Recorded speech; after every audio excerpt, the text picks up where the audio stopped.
काय झालं असेल हो? महाराज असे अचानक उठून निघून का गेले असतील? काहीच कळत नाही सुहासिनी। पाद्यपूजेची एवढी साग्र संगीत तयारी केली होती, सगळं वाया गेलं। आपण मठात जाऊन महाराजांना विचारूया का? आमच्याकडून असा काय प्रमाद घडला म्हणून आपण आमच्यावर कोपला आहात? असंच करावं लागेल, कारण आपल्याला कळलं तर पाहिजे ना काय आहे। म्हणजे गजानन महाराजांची क्षमा मागून समजूत काढता येईल, अन्यथा यशवंतराव जहागीरदारावर गजानन महाराजांची अवकृपा झाली अशी माहिती सगळीकडे कर्णोपकर्णी होईल आणि सुहासिनी याचा विपरीत परिणाम आपल्याला सहन करावा लागेल। काय ग, कुठे गेली होतीस तू आणि बाहेरून कशी आलीस? महाराज उठून निघून गेलेले पाहिले म्हणून मी मागल्या दारानं बाहेर गेले। म्हणजे महाराजांच्या मागे मागे गेलीस तू? नाही नाही नाही नाही सेठजी, मी महाराजांच्या समोर नाही आले। अंगणात महाराजांच्या पावलाचे ठसे उठले म्हणून मी फक्त फुलं वाहिली आणि आणि प्रसाद म्हणून मी ही थोडी माती आणली। आत्ता घडला प्रकार लक्षात आला माझ्या। अगं चांडाळणी, तुझ्यासारख्या दरिद्री बाईचं वास्तव्य महाराजांच्या लक्षात आलं म्हणून महाराज निघून गेले। बाईसाहेब, अगं कुलक्षणी महाराज अंतर्ज्ञानी आहेत। महाराजांच्या दर्शनासाठी माझ्याशी हुज्जत घालत होती, तुला घरात थांबून घेतलं हेच चुकलं माझं। तुझ्यासारख्या दरिद्री बाईचा विटाळ झाला महाराजांना। चल निघ इथून, तुझं काळं तोंड घेऊन परत या घराची पायरी चढू नकोस। बाईसाहेब, बाईसाहेब मी कुठे जाऊ? चल चालती हो। काय करू मी बाईसाहेब? तुमच्याकडे कामाला आहे म्हणून निदान हातातोंडाची गाठ पडते। बाईसाहेब तुम्हीच आता असं केलं तर मी काय करू बाईसाहेब? बंद ठेव तुझं। आजवर पोचला ना ह्याचे चांगले पांग फेडलेस तू। बऱ्या बोलानं इथून निघून जा, नाही तर वयाचा मुलाहिजा न ठेवता धक्के मारून बाहेर काढेन। भिकारडी चालेल? बाईसाहेब, तुला कळत नाही काय ह्याने सांगितलेला? चल निघ। बाईसाहेब,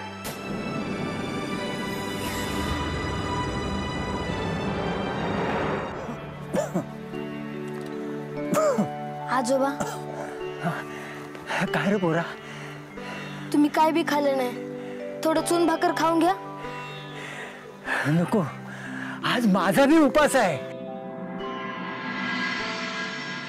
तुम्ही बी उपास धरलाय आणि कोणी उपास धरलाय? आजीनं बी? होय। अरे आजी आजकाल एक खेळ उपास धरते आपल्यासनी खाया मिळावं म्हणून। आजोबा, नाही पोरा, तू रडू नको। पोरा तुझी आई आणि बाबा तुला टाकून देवा घरी गेली, लय वाईट झालं बघ। पण तुझ्या आजीनं तुझ्यावर लय प्रेम केलं, ती हाय तुझ्या संग। होय, आजी खरंच माझ्यावर लय प्रेम करते। मला जोंधळ्याची भाकरी खायची होती तरी ही माय जोंधळ्याचं पीठ घेऊन आली आणि मला भाकरी खाऊ घातली। आजी का ग, तू का लवकर आली? दर्शन झालं महाराजांचं? महाराजांनी फुलं दिली?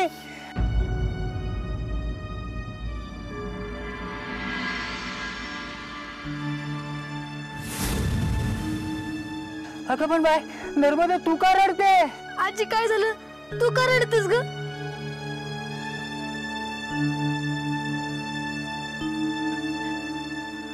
माझंच चुकलं, मी अवलक्षणी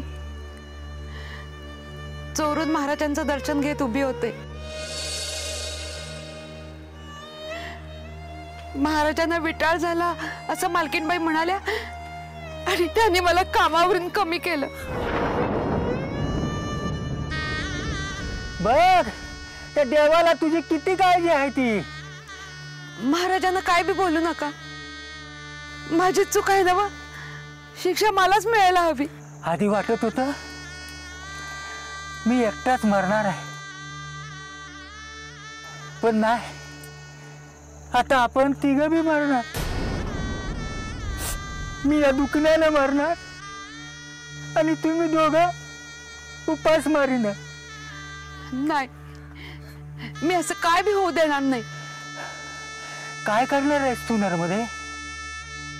अगं नशीबच पालटलं तर माणसानं किती बी उपाय केले तरी त्याचा काय बी फायदा होत नाही. अगं माणूस हा ढोरावानी जगतो आणि ढोरावानीच मरतो. बाई, मी ढोरावानी राबेन, पण ते आपल्या परपंचासाठी. मी कोणाला बी मरू देणार नाही. मी तुम्हाला बी जगवेन आणि म्या बी जगेन. नर्मदे, अगं पण तू करणार काय एकलीनं? शेतीचा छोटा तुकडा आहे ना व आपल्या जवळ, तो मी कसेन. नर्मदे, अगं तू बाई माणूस, मी हा असा, माझी काय बी मदत नाही तुला. तू एकल्यानं कशी काय कसणार जमीन? गजानन महाराज आहेत आपल्या पाठीशी, ते बळ देतील आपल्याला. आजी तू ऐकली नाही, मी बी येईल तुझ्यासोबत जमीन कसाया. तू येशील पोरा? होय आजी.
अहो बघितलं, आभाळ कसं भरून आलंय.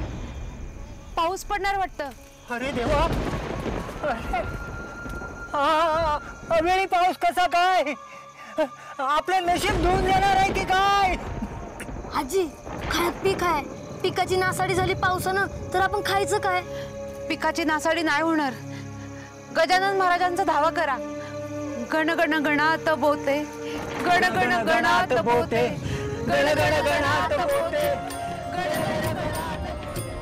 साध घालता जीवाने धाव घेती गजानन, प्रगटते भक्तांसाठी कोठल्याही रूपातून.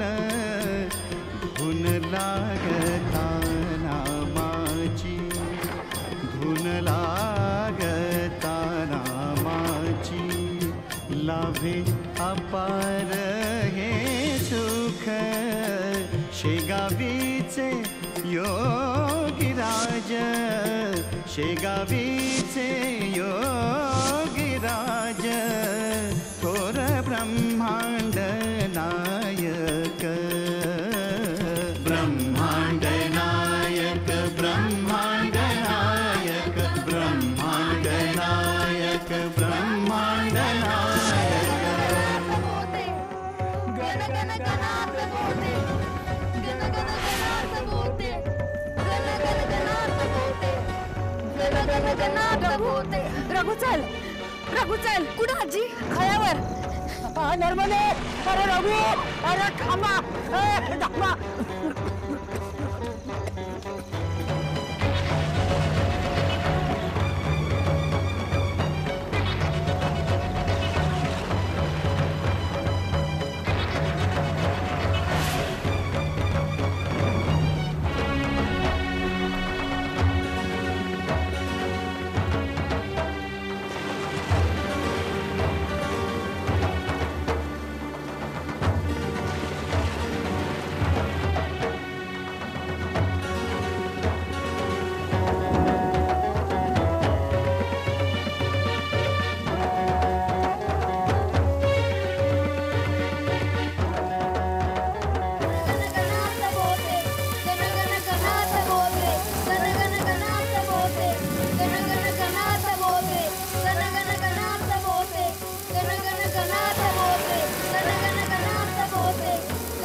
असा घात केलास काय ग?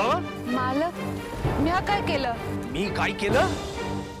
जादूटोना केलास आणि माझ्या खळ्यावर पाऊस पाडलास. खाल्ल्या मिठाला अशी जागलीस तू.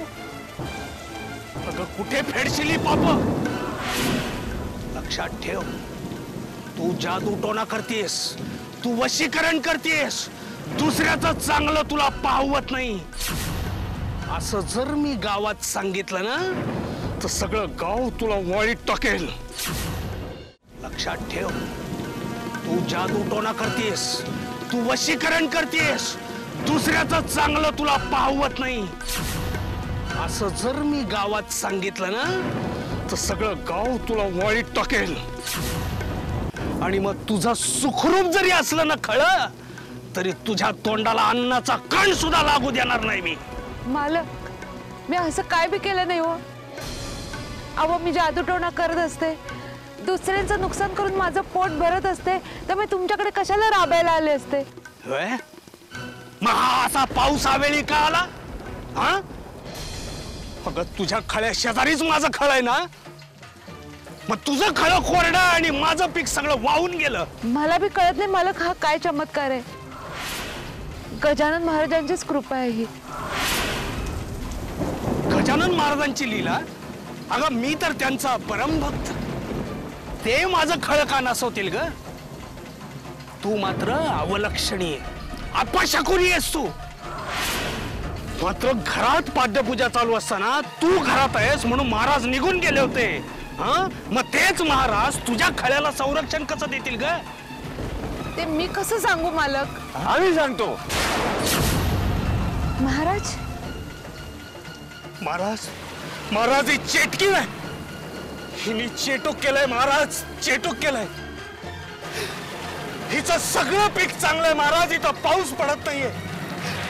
आणि माझं खडं बघा महाराज, बदा बदा पाऊस कोसळतोय आणि माझं सारं पीक वाहून गेलंय. पहा महाराज, पहा. पाहायचंय काय? आम्हाला सारं दिसतं. खोटी भक्ती कोणती आणि खरी व्यक्ती कोणती हे आम्ही जाणतो. अवेळी आलेला पाऊस आमच्या भक्तांच्या हृदयात काय दडलंय तोही जाणतो. नर्मदाची भक्ती म्हणजे अंतःकरणातला शुद्ध भाव. म्हणून तिच्या खळावर पाऊस पडला नाही. तुझं तसं नाही. तू आणि तुझी पत्नी स्वार्थी आहात म्हणून तुमच्या पिकाचं नुकसान झालं. तुम्ही जातीपातीचा विटाळ मानता त्याचा हा दुष्परिणाम. महाराज महाराज मला क्षमा करा. महाराज क्षमा करा. माझं चुकलं महाराज. मला क्षमा करा. पुन्हा अशी चूक होणार नाही महाराज माझ्याकडे. नर्मदा ये गवार. गण गण गणात बोते गण गण गणात बोते गण गण गणात बोते गण गण गणात बोते.